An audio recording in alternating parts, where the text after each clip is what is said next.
La première chose, ces gens-là, ils ne se réfèrent pas aux avis. En fait, eux, ils donnent aucune importance aux avis des anciens savants. Pour eux, ils prétendent qu'ils suivent le kitab ou le sunnah. Et lorsqu'ils trouvent des avis compatibles et marchent dans leur sens, ils disent voilà les avis.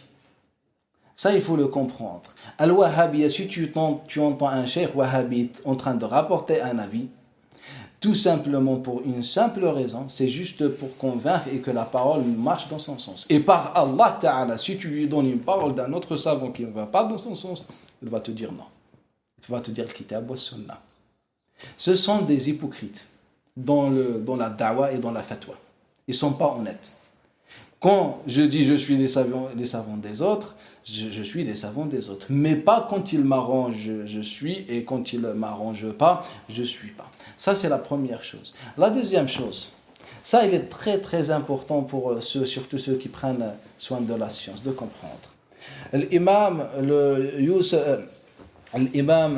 Ibn Abi Yusuf, il rapporte d'après son père Abi Yusuf, d'après Abu Hanifa, أنه قال لا يحل لأحد أن يأخذ من قولنا حتى يعلم من أين قلنا. Personne, Abu Hanifa, il nous dit, n'a le droit de prendre ma parole avant qu'il sache d'où elle a été dite, sur quel support, sur quelle base. Ça, il est très important de le comprendre. L'imam Al-Balkhi, il dit, j'ai assisté dans un deuil, حضرت في مأتم وكان فيه أربعة, a été assisté dans un deuil où il y avait Abu Yusuf al-Qadi, Yaqub ibn Ibrahim, وزفر ibn al-Hudhayl, وعافية ibn Zayd, وآخر, et un autre, il dit un autre homme, il n'évoque pas son nom. كلهم أجمعوا, tous ils se sont mis d'accord, كلهم أجمعوا على أنه لا يفتى بقولنا حتى يعلم من أين أخذناه. Personne n'a le droit de donner le fatwa, donner de nos avis, avant qu'il sache d'où on a obtenu ces avis. Ça, il est très très très important. Car ce qu'ils font, ce que le Wahhabi est en train de faire, ils sont en train de ramasser, de récolter les avis des autres. Ils ouvrent les livres dans les chapitres, ils prennent, sans qu'ils reviennent à l'origine de la parole, sur quel fondement, dans quel contexte, etc. Ça, il est très important. Et même, j'invite ceux qui suivent les écoles de revenir et de maîtriser cette science qu'on appelle ilm al-takhrij. On a ilm al-takhrij dans la science de l'hadith et ilm al-takhrij dans al-fiqh. Alhamdulillah, j'avais commencé d'écrire mon livre sur al-takhrij dans la jurisprudence islamique. À partir de quel moment je dis que c'est vrai la vie, c'est la vie du savant. À partir de quel moment? Et c'est une science très très importante, malheureusement ignorée. Je vous donne un exemple. L'imam Malik, il rapporte d'après lui Ibn al-Qasim. Je n'aime pas visiter la tombe du prophète sallallahu alayhi wa sallam.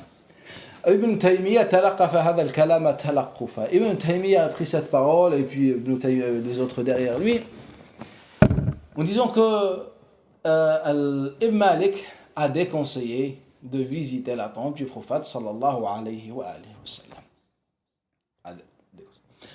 Prenez le livre Fath al-Bari. Le livre Fath al-Bari. Le chapitre Fadl Madina wa Mecca. Le mérite de Madina wa Mecca.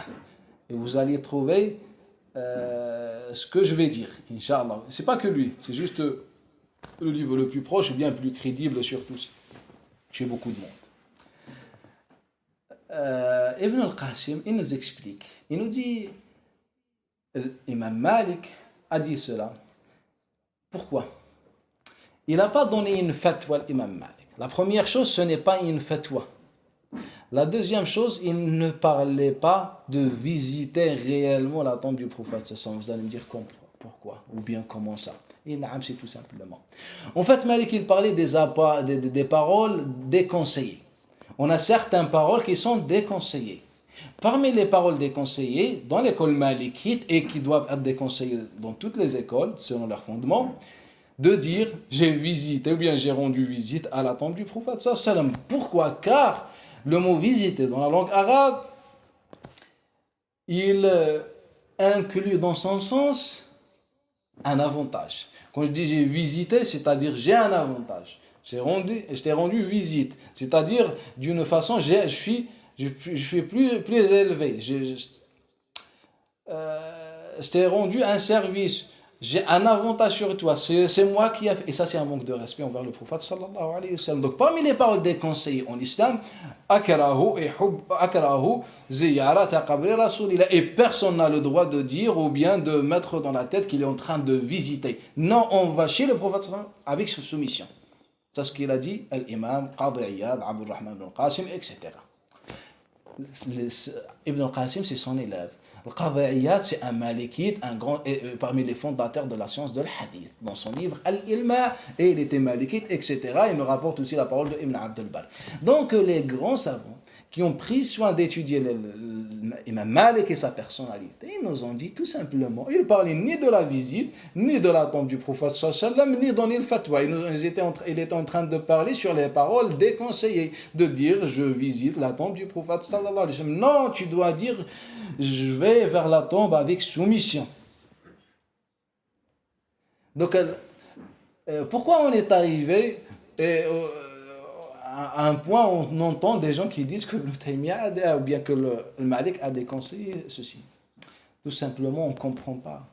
Car on fait quoi? C'est comme Al-Farash al-Mabtout, comme les papillons qui cherchent dans les fleurs, un petit peu comme ça, un peu comme ça, un peu comme ça, et c'est bon, on récolte, on appelle ça une science. Ça, ce n'est pas une science, c'est une perte de temps. L'imam al-Qarafi, Ibn Abi Hubayra, l'imam al-Zarkashi, c'est-à-dire de toutes les écoles. Tous sans aucune divergence, ils ont dit si le savant ne suit pas une école, n'a pas le droit de donner un avis juridique. Tous ils ont dit là. Revenez au livre de Sharh Tanqih al-Fusul al-Qarafi. Revenez à l'imam de le livre de l'Usul de l'imam al-Zarkashi, de Ibn Abi Hubayra. Et la liste elle est longue. Tous les fondamentalistes des écoles nous ont dit, revenez dans tous les livres des fondements, le chapitre de l'Ijtihad, tous ils ont dit, si le savant, bien celui qui prétend de la science, ne suit pas une école, on n'a pas le droit de suivre ses avis. Pourquoi? Car ils n'ont pas de fondement. Ils font ce qu'ils veulent. Regarder l'Albani, ce qu'il a fait dans la science de l'hadith, il a fait des catastrophes. Là, il dit on applique cette règle, et le lendemain on n'applique pas cette règle, et le lendemain je ne sais pas quoi. Toujours, c'est pour ça, aujourd'hui c'est authentique, le lendemain c'est daïf, le lendemain c'est mensonger. Ils n'ont pas de fondement malheureusement. Et aussi dans le fiqh, c'est une catastrophe. Donc on n'a pas le droit, le musulman n'a pas le droit de prendre les avis de quelqu'un, d'un profiteur ou quelqu'un d'un chômeur qui est en train de récolter des paroles à gauche, à droite. Sans qu'ils le sachent, ils reviennent aux origines des paroles. Un exemple de l'imam Abu Hanifa, il a dit, on ne dit pas bihaqqi fulan ala Allah, par le droit d'un tel sur Allah Ta'ala. Bihaqqi fulan. Donc ils nous ont dit que, donc voilà, l'imam Abu Hanifa déconseille at-tawassul, l'invocation de Dieu par la faveur du prophète, bien par le droit du prophète. Non, l'imam Abu Hanifa, il parlait de la croyance face aux mu'tazilites qui ont prétendu un principe qu'on appelle l'aslah wa salah, qu'il y a des choses qu'on peut imposer à Allah Ta'ala. Imposer à Allah Ta'ala. Donc, il nous a dit personne n'a le droit, n'a la compétence d'imposer des choses à Allah Ta'ala. Donc, ça, c'est un principe de Al-Sunnah. Le Mu'tazila, ils disent le contraire. Donc, c'est pour ça, l'imam Abu Hanifa, il a dit, je déconseille de dire bihaqqi fulan, par le droit d'un tel sur Allah Ta'ala. Donc il ne parlait pas de tawassul. Mais pourquoi on a compris cela? Car on ne comprend pas les origines. Même Abu Hanifa, il a dit, je n'autorise pas à quelqu'un de prendre mon avis sans qu'il revienne à mes ressources, à mes bases, à mes fondements, malheureusement. Ceux qui suivent, ce qu'ils sont en train de dire, c'est une manipulation. Et ceux qui sont en train de rapporter, c'est des mensonges dans des mensonges.